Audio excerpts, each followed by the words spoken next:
Apakah Anda pernah mengalami momen ketika satu kegagalan kecil terus menghantui pikiran Anda, sementara puluhan keberhasilan seolah terlupakan begitu saja? Mengapa kita lebih mudah mengingat kegagalan daripada keberhasilan? Apakah ini hanya kebiasaan buruk?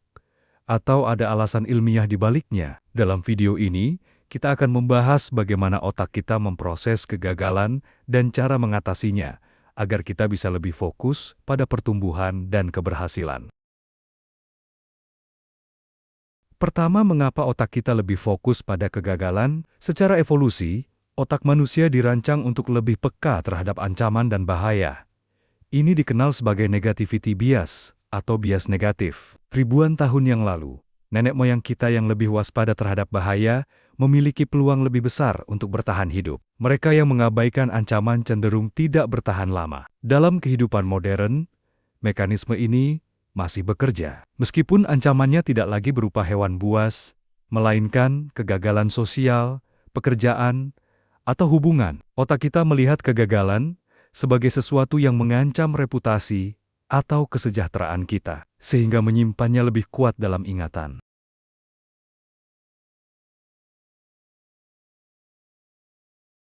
Kedua, bagaimana kegagalan diproses dalam otak? Ketika kita mengalami kegagalan, amigdala, bagian otak yang bertanggung jawab atas respons emosional, menjadi aktif. Amigdala ini bekerja sama dengan hippocampus, yang berfungsi sebagai pusat penyimpanan memori. Studi menunjukkan bahwa pengalaman negatif, seperti kegagalan atau kritik, menghasilkan reaksi emosional yang lebih kuat dibandingkan pengalaman positif. Akibatnya, otak menyimpan kenangan kegagalan dengan lebih jelas dan mendalam. Selain itu, korteks prefrontal, bagian otak yang berfungsi untuk berpikir kritis dan mengambil keputusan, juga terlibat dalam proses ini. Ia berusaha memahami mengapa kegagalan terjadi dan mencari cara agar tidak terulang. Sayangnya, jika tidak dikendalikan, ini bisa berubah menjadi overthinking atau kecemasan yang berlebihan.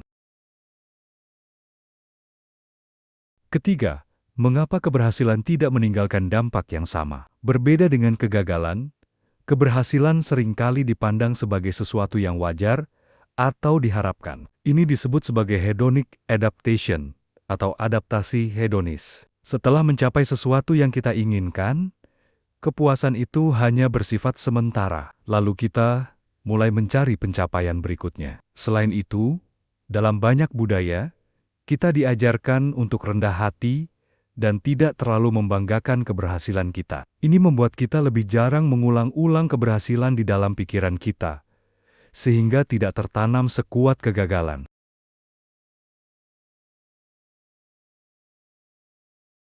Keempat, bagaimana cara mengatasi bias negatif ini? Meskipun otak kita cenderung mengingat kegagalan lebih kuat, ada beberapa cara untuk mengatasinya, agar kita lebih fokus pada pertumbuhan dan kesuksesan.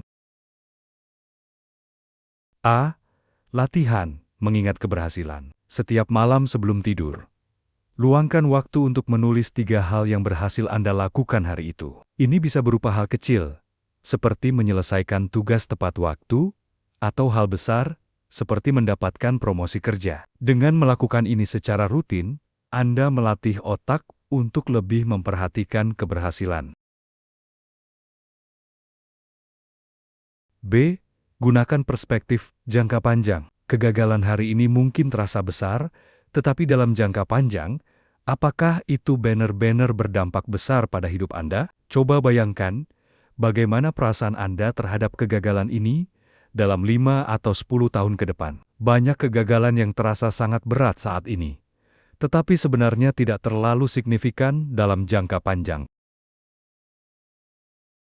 C. Jadikan kegagalan sebagai guru. Alih-alih melihat kegagalan sebagai sesuatu yang merugikan, anggaplah itu sebagai pelajaran berharga. Banyak tokoh sukses, seperti Thomas Edison atau Michael Jordan, mengalami kegagalan berkali-kali sebelum akhirnya mencapai puncak. Mereka tidak melihat kegagalan sebagai akhir, melainkan sebagai bagian dari proses belajar.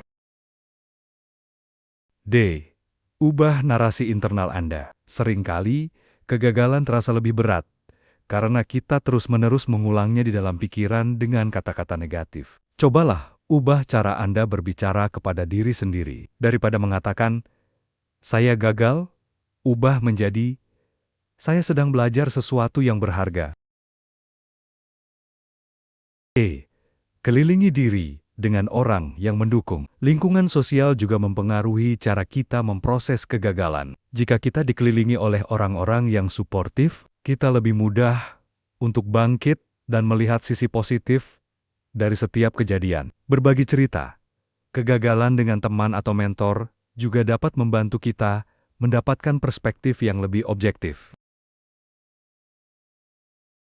Kelima, kesimpulan. Mengapa kita lebih mudah mengingat kegagalan daripada keberhasilan? Itu karena otak kita dirancang untuk lebih fokus pada hal-hal yang berpotensi mengancam kita. Namun, dengan latihan yang tepat, kita bisa melatih otak untuk lebih menghargai keberhasilan dan melihat kegagalan sebagai bagian dari perjalanan menuju kesuksesan. Jadi, sekarang saatnya Anda mulai mengubah cara pandang terhadap kegagalan. Apa pelajaran terbesar yang pernah Anda dapatkan dari kegagalan? Bagikan di kolom komentar. Jika Anda merasa video ini bermanfaat, jangan lupa like, subscribe, dan share, agar lebih banyak orang yang bisa mendapatkan manfaatnya. Sampai jumpa di video berikutnya.